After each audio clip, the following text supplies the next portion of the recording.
Уважаемые господа, мы хотим снять ролик про металлические камины. В данном случае на улице мороз, я захожу в магазин площадью 90 квадратных метров с большими теплопотерями. И здесь тепло. Вот я сейчас зашел, там мороз, снимаю куртку, и здесь просто тепло. Все эти чудеса, это вот этот камин. Камин называется Сибирь 15. Он у нас обогревает магазин, как я уже сказал, 90 квадратных метров. У него мощность 15 киловатт, поэтому называется он Сибирь 15. Там производители долго не заморачивались, назвали вот так. В данном случае камин работает в замедленном режиме. Нижняя подача воздуха закрыта, обдув стекла открыт и шиберная заслонка закрыта наполовину. Камин работает, обогревает тепло в магазине. Вот у него топим мы его в основном брикетами, вот такими. Белые брикеты, это белая березовая пыль, идеально подходит для нашего камина, потому что минимальная влажность у этого брикета, вот, хорошо горит, большой КПД. Есть брикеты вот такие серые, они с корой, поэтому КПД у них ниже, но когда нету, допустим, белых, мы топим серыми, но процентов на 30 мощность печки уменьшается. Подача воздуха осуществляется в этом камине за счет специальных типа инжекторов, которые находятся в верхней части камина. Вот такие трубочки стоят.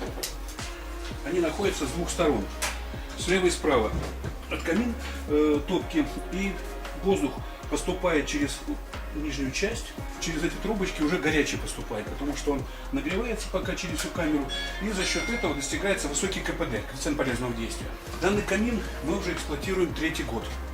3 года он работает. Здесь просто люди, которые говорят, что металлические камины ненадолго. Вот я могу с полной ответственностью вам сказать, что за 3 года, ну, единственное, что мы его не топим в летний период, когда тепло, он без остановки работает.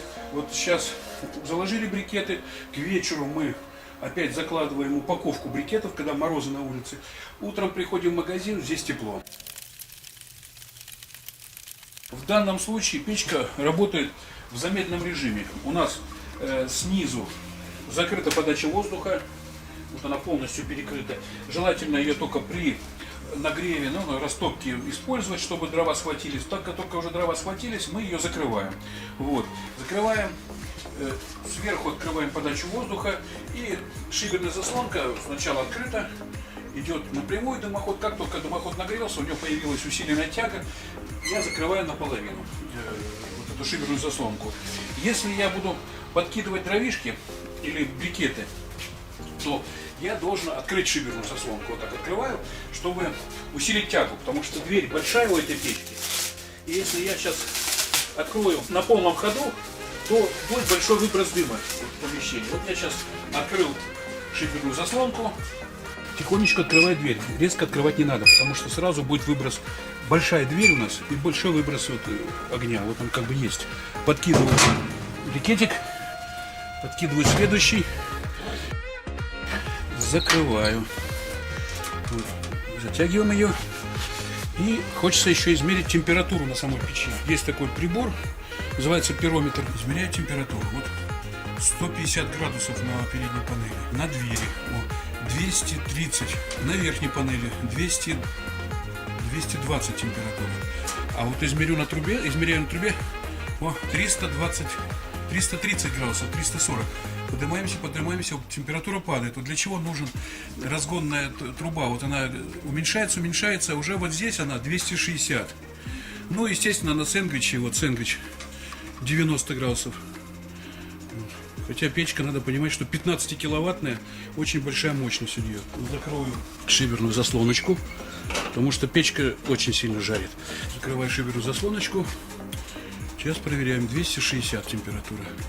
Сэндвич, ну, 100 градусов. А вот на каменных плитах, вот она, талькохлорид, 90-100 градусов. Такая температура у нас. Вот. Теперь обратите внимание, как горит огонь. Вот сейчас я ее загрузил очень сильно.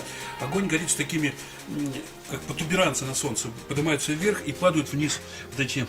И если видно, вот как эти инжекторы работают, там такие трубочки. Немножко прикрою шибер еще. Вот. И у нас начнется такой процесс вот медленного горения с верхним дожигом. Вот видно, как эти форсуночки горят. Обратите внимание. Потому что сверху я закрыл, снизу закрыл. Работают только вот эти инжектора. Ну и немножко работает это вот чистое стекло система. Вот они, форсуночки работают. Пламя такое ленивое. Вот, ну, красиво вот, распространяется, поднимается вверх, опускается вниз. Вот эта печка, она угловая. Ну, почему называется угловая? Она ставится в угол. У нее форма такая, треугольником, она именно в угол хорошо ставится. Есть печка такого же производителя, 12-киловаттная Сибирь. Она у нас пристенно-угловая. За счет того, что у нее форма такой призмочкой сделана, ее можно поставить и в угол, и в стенки. И у нее дымоход может быть сверху выведен, может выводиться с задней части. В этих печах инжекторы или форсуночки, они стоят в верхней части камеры сгорания. Их два. По углам вот они стоят. Что они делают? Когда мы закрываем подачу воздуха снизу, шамот разогревший превращает твердое топливо в газ, в смесь горючую. И отсутствие подачи снизу кислорода, эта смесь поднимается вверх, и вот тогда вступает в дело вот эти инжекторы. Они берут воздух снизу печки, воздух поступает, прогревается через топку, и уже горячий воздух поступает в камеру сгорания прямо вот в верхнюю часть, где находится пламя. Ну, это значительно увеличивает коэффициент полезного действия, потому что если у нас открыт подача через зольный ящик, ну, через колосники, то топливо сразу одновременно все горит. Когда вот здесь идет, уже идет выборочное горение, оно как бы не полностью горят дрова. Они могут, можно их сжигать так называемой свечой сверху вниз, и тогда экономия и дров, и времени сгорания дров, они могут гореть. Вот, допустим, мы, когда уходим с магазина, мы закладываем такую упаковку брикетов, ну тут большая топочка, и ее хватает практически до следующего рабочего дня. Вот мы уходим в магазин, закрываем 7-8 вечера, приходим 9:30, там еще угли в этой печке, и в помещении тепло. Ну, не совсем жарко, но градусов 18-20. Она как бы вот справляется. Получается, что она у нас работает круглые сутки, это вот не остывает, как домная. Вот такую печку мы эксплуатируем. В печке есть, значит, жаростойкие стекла немецкие, что в этой. Обязательно шнур вот такой вот, стеклотканевый, не асбестовый, надо сразу понимать, потому что асбест все-таки вредный. Вот. Он дает герметичность.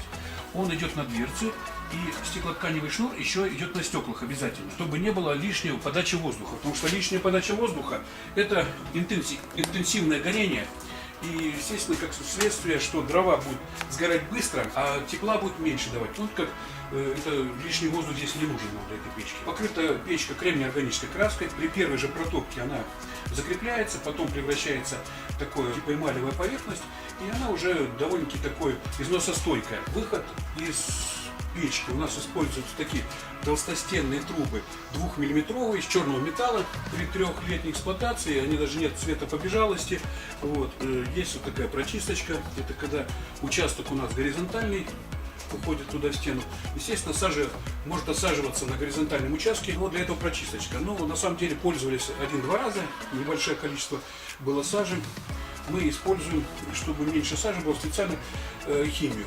Химия — это вот такой вот порошок, который разрушает сажу. Обычно раз в 2 месяца я беру такую мерную ложечку и кидаю на угли вот этот порошок. Сейчас он будет гореть таким зеленоватым цветом. Вот идет разрушение сажи. Смотрите, он, что такое горение у него бирюзово-зеленоватое. Это вот такой порошок. Ну, бывает еще полено-трубочист. Это вот все из той же оперы. Вот. Как сказал, что мы этой печкой обогреваем большой павильон. И срок службы, если что сказать про эту печку. Срок службы, допустим, если мы ее эксплуатируем 3 года, и причем в интенсивном режиме, если брать, что дачники там приезжают в субботу-воскресенье, то ресурс у этой печи получается огромный. За 3 года абсолютно ничего с ней не случилось, нигде ничто не повело, хотя мы топим в интенсивном режиме, в разных режимах ничего не повело, потому что топка самой печки выложена шамотным кирпичом, который на себя берет нагрузку.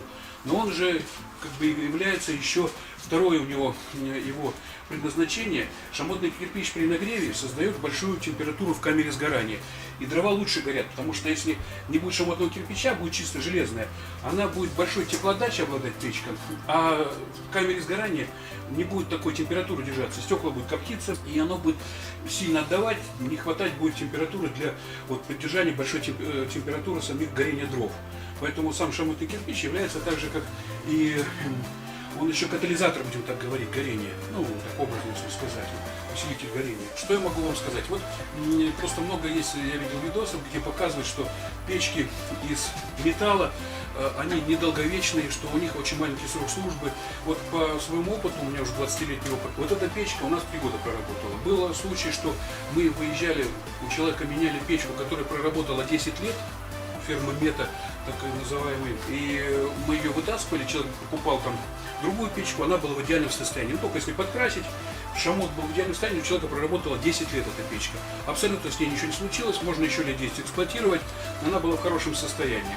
Что вот такое вот мнение, что эти печки недолговечные, я вот со своей уверенностью могу сказать, что это неправда.